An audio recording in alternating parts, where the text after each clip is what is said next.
You have been lied to. Your leg has been pulled. Suckered and huckstered and thoroughly bulled. You might believe things that no one believed. Myths about myths might have you deceived. What you know of mythology, legend, and song might be imprecise or totally wrong. Oh, stop that. You're confusing them. Gentle viewer, what these riddlesome fae are trying to tell you is that today we are discussing falsehoods about myths and legends, where they come from and why. Which brings up a question, you non-rhyming sleuth. Aren't all myths and legends removed from the truth? Ah, good point. Let's clarify that. To start, look at this sentence. Zeus is king of the gods. This is a religious belief. If you believe it, great, that's valid. In no way is this video arguing for or against any spiritual, metaphysical, or religious beliefs. As they say on the internet, you do you, fam. But what about this? The ancient Greeks believed Zeus was king of the gods. This, however, is an historical statement. We are no longer in the realm of faith or metaphysics, we are in the realm of historical fact. The sentence isn't asserting that Zeus is real, it's discussing whether the ancient Greeks believed he was. If you have evidence for or against that, you are perfectly valid to argue whether it is true or false. Which brings us to...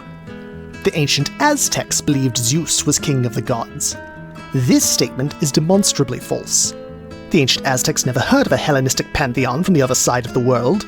If someone were to declare that they did, as though it were a historical fact, then it would be what we call Faux-Lore. It's a false statement about historical beliefs and myths. And Faux-Lore doesn't originate where you might think it does. Like all other types of historical study, what's true and what's false can get a bit muddy. That's not all because of intentional liars, just misinformation out spreading like fires. Before we can tell you what's true and what's not, the fact from the faddle, the real from the rot, and get our mythology all reconciled. There are 3 types of Faux-Lore you find in the wild.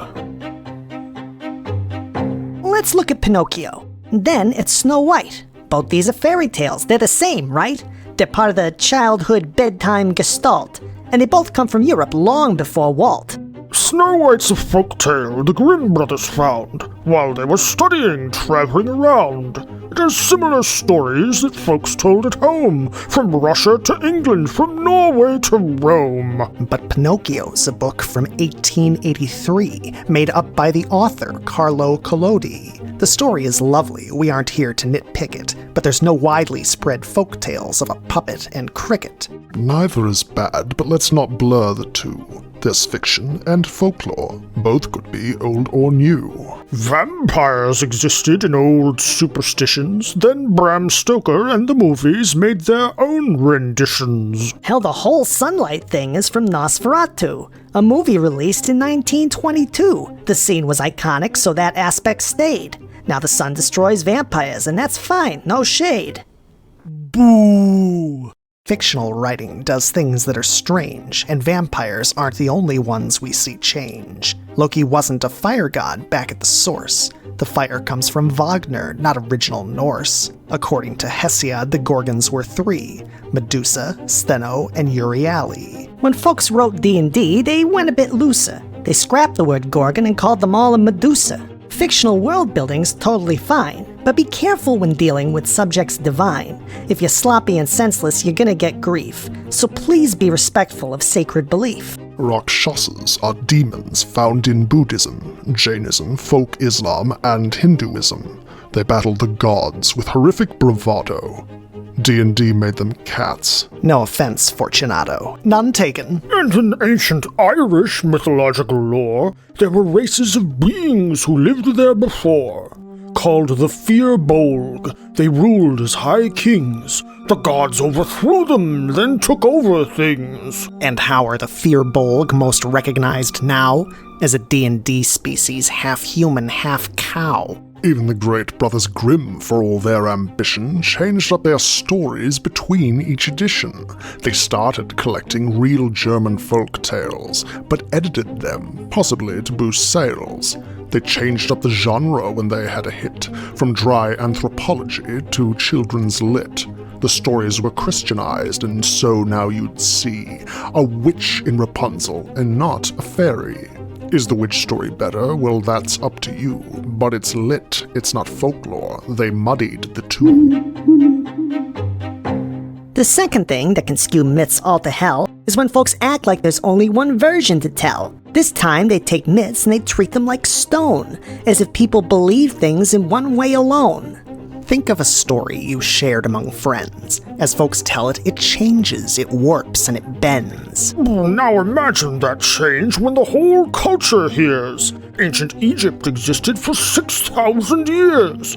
Think about that, using multiplication. That's 24 times the United States nation. From 1776 until now, times 24! A long time, holy cow. The Egyptians' myths weren't written in stone. Well, yes they were, but not one way alone. The gods weren't stagnant to folks on the Nile.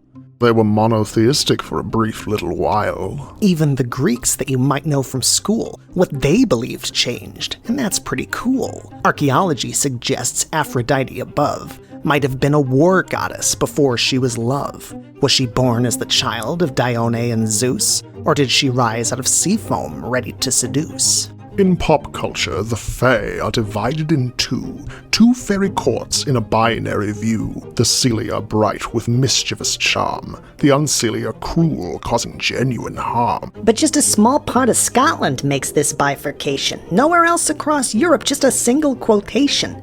Everywhere else, the Fae are the Fae. No summer, no winter, no night versus day. Which brings up the third type of Faux-Lore conventions. Things that are just straight up modern inventions.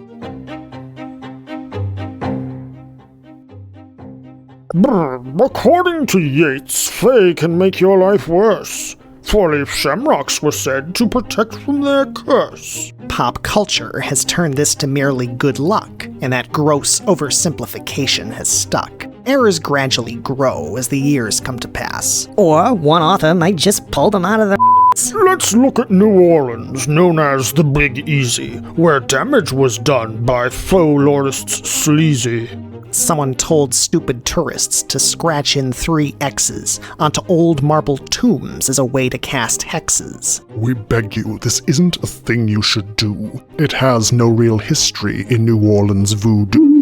It's a modern invention, not some ancient mystery, and it's caused foolish tourists to vandalize history. Misrepresentations of voodoo, you know, could easily make up a whole video. But one other circle might just have them beat, far from the parties of old Bourbon Street. An ancient religion where little is known, yet one where a mountain of Faux-Lore has grown. If you want to hear our irate diatribe, then click on that bell and be sure to subscribe. Stay tuned and stay healthy, folks. Drink lots of fluids, because next time, we're finally tackling the druids. Oh, unless we're lying.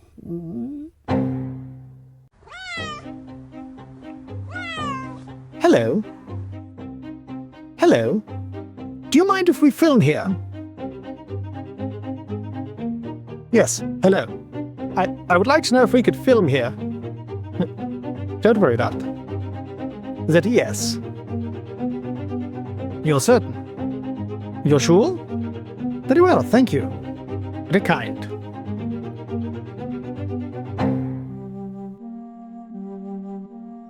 In all the old tales, it's wise to make friends. Helping out someone small always pays dividends. A broken-winged bird, an innocent toad, that old vagabond by the side of the road. Now we Pooka have eons of knowledge to bring, but we're still pretty new to this whole YouTube thing. So we've got a Patreon as of this week. If you want to support, click the link, take a peek. We need your help. If you like the show's vibe and you want to see more, click that link and subscribe. Prove you're a real mythology lover. Vote on what topics you want us to cover. Paid members get shoutouts in one of our shows. Please make that part harder as our channel grows. This time we're thanking MN Perel, who joined as a member, and we're grateful as hell. If this was a video that you enjoyed, Then click on subscribe, keep a Pooka employed. He's a Pooka. A Pooka? Is that something new? No, as I understand it, that's something very old. You don't know about Pooka? Why, that is insane! Watch our first video where we explain.